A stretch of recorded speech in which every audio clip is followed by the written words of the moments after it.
सोचिए कि बेहतर रेडियो सिग्नल के लिए आप किसी ऊंचे पहाड़ की चोटी पर खड़े हैं। अब कल्पना कीजिए कि वो चोटी 36,000 किलोमीटर ऊंची है। यही है मॉडर्न वॉरफेयर का ultimate high ground. Satellite communication की मदद से सेनाएं समुद्र के बीच में एक जहाज, रेगिस्तान में एक टैंक और किसी दूर शहर में मौजूद हेडक्वार्टर को मतलब एक ही समय में जोड़ सकती हैं। बिल्कुल। और आज हम इन्हीं स्पेस बेस सिस्टम्स के बनावट को समझने की कोशिश करेंगे।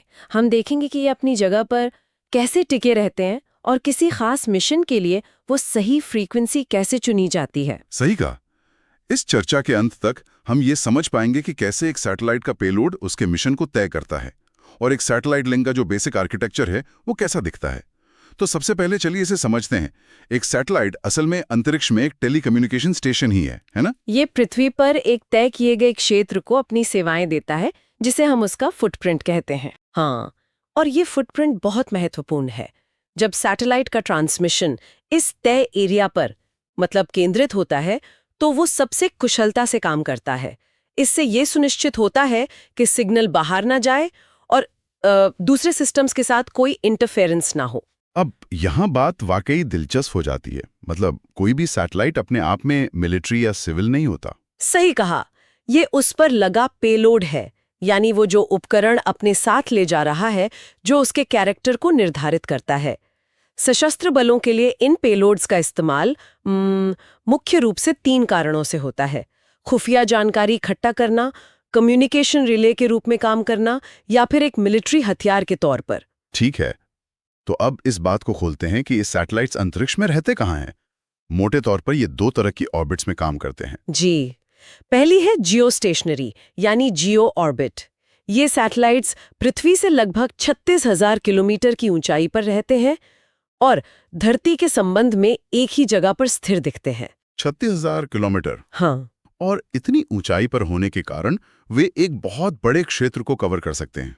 लेकिन इसका एक पहलू ये भी है कि वो बहुत ज्यादा डिटेल तस्वीरें नहीं दे सकते, है ना? तो दूसरी ऑर्बिट है लो अर्थ ऑर्बिट यानी LEO। एग्जैक्टली। ये 400 से 800 किलोमीटर की ऊंचाई पर ऑपरेट करते हैं और पृथ्वी के चारों ओर बहुत तेजी से घूमते हैं। इनका इस्तेमाल किसी महत्वपूर्ण क्षेत्र को करीब से देखने या उस पर बार बार नजर रखने के लिए किया जाता है। ओके, तो अब आते हैं फ्रीक्वेंसी पर। सैटेलाइट टेक्नोलॉजी कुछ खास फ्रीक्वेंसी बैंड्स का इस्तेमाल करती है और हर बैंड का अपना एक सामरिक उपयोग होता है। यहाँ एक बुनियादी ट्रेड ऑफ समझना जरूरी है। जैसे जैसे फ्रीक्वेंसी बढ़ती है, उपलब्ध बैंडविड्थ भी बढ़ जाती है। लेकिन सिग्नल पर असर पड़ता होगा। बिल्कुल।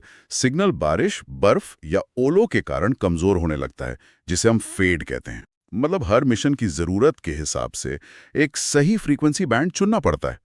कोई एक सोल्यूशन सबके लिए नहीं है। चलिए इसे एक उदाहरण से समझते हैं। मान लीजिए सशस्त्र बलों को अलग अलग मिशन के लिए फ्रीक्वेंसी चुननी है।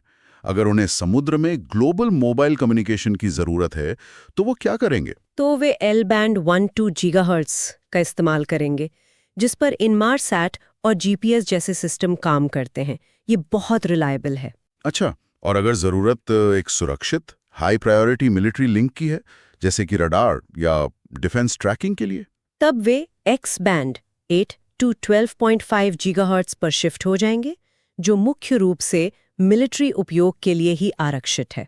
वो एक तरह से मिलिट्री का प्राइवेट हाईवे है। Private highway, interesting.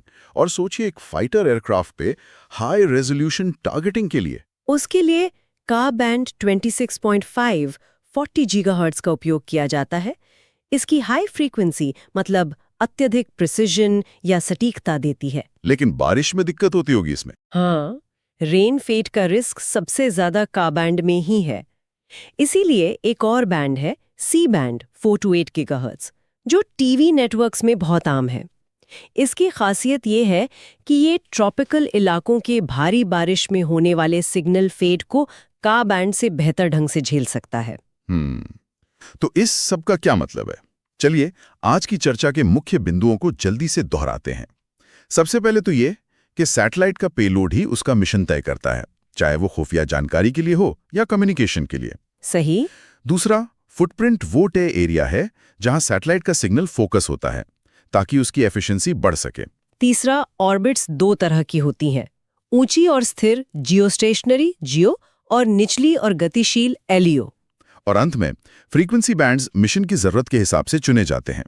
Mobile handset के लिए एल बैंड से लेकर सटीक टारगेटिंग के लिए का बैंड तक। बिल्कुल। तो ये एक महत्वपूर्ण सवाल खड़ा करता है जिस पर विचार किया जा सकता है। यह जानते हुए कि के बैंड जैसी हाई फ्रीक्वेंसीज ज्यादा बैंडविड्थ तो देती हैं, लेकिन बारिश और बर्फ से उनका सिग्नल खराब हो सकता है।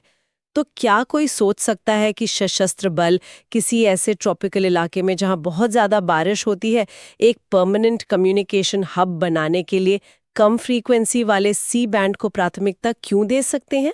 ये मतलब रिलायबिलिटी और बैंडविड्थ के बीच का एक क्लासिक मिलिट्री ट्रेड ऑफ है। हाँ,